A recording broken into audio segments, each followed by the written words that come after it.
It is sometimes believed that a lot of victims lie about being raped or sexually assaulted or give false reports, but this just isn't true. The fact of the matter is, only 2 to 8% of all reports of sexual assault and rape are false. This means that the very last thing you should do when speaking to a victim is to assume that they are lying.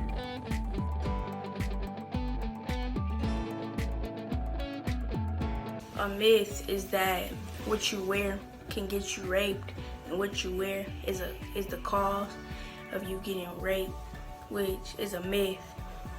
And the fact of it is, if you didn't give consent, or if you didn't give anybody to go to rape you, then that's just victim blaming, and at the end of the day it's still rape because you didn't say I want to do this and you didn't give your side to participate in that.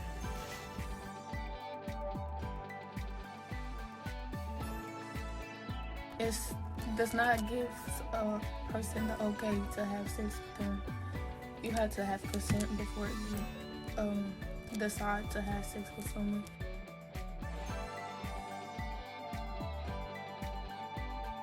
Wearing revealing clothing, behaving provocatively, or drinking a lot means that the victim was asking for it. This is not a fact, but a myth.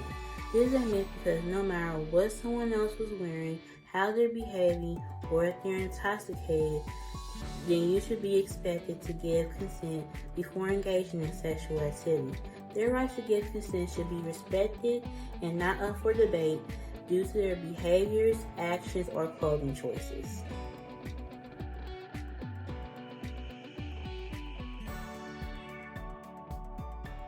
According to DoSomething.org, 1 in 5 women, or 20% of women in college, get sexually assaulted every year. 4% of men also get sexually assaulted every year in college. This is a fact. This isn't a myth. Thank you.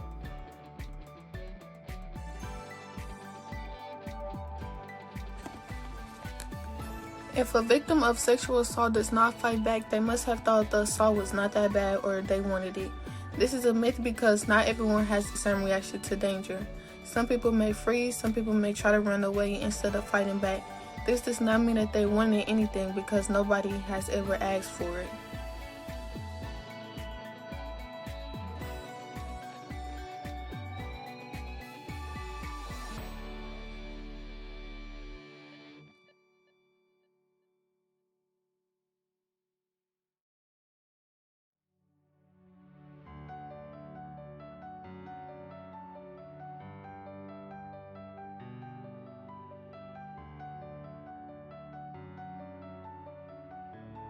We will be discussing the DARVO acronym. As previously mentioned, the D in DARVO is what I will be covering today. The D stands for deny. This happens when the perpetrator or offender of the crime, behavior, or action that you are calling them out for denies their involvement. They show no accountability for their behavior, crime, or action, and they act like they did nothing wrong, or they act like it never happened.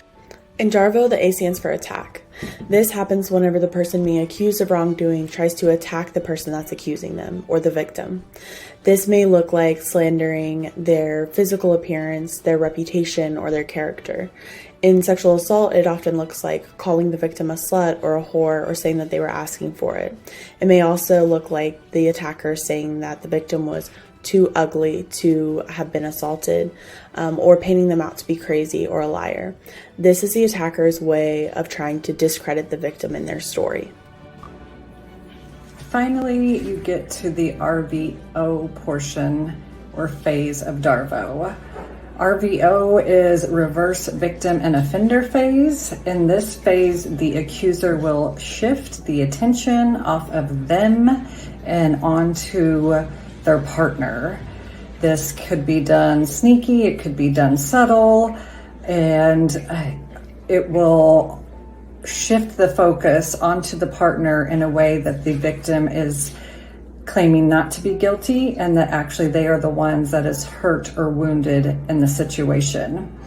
So whatever way they're expressing themselves in the victim role, the partner is now shifted to be a support or a rescuer or possibly even the perpetrator, depending on how the accused or the offender shifted that focus. It might be a time where the accused person brings up their own trauma as a way to distract the situation, or possibly just even make excuses for their own behavior. But regardless of the shift or how it is done or what it looks like, the partner is now in a position where they are having to offend their own behaviors in that dynamic. April is National Sexual Assault Awareness Month, and the SAFE program dedicated this month to educating our peer mentors and bringing awareness to sexual assault. We educated the mentors by defining sexual assault and consent, discussing rape culture and victim blaming, and the importance of supporting and believing victims. We also gave them a safe space and platform to discuss sexual assault and the effects it can have on society and their own mental health. We also allowed them to discuss how it may affect them in their personal lives, even if they are not direct victims of sexual assault and rape. We held a sexual assault awareness workshop with the Metropolitan Organization to Counter Sexual Assault, and it was open to all teens in the Kansas City metro area.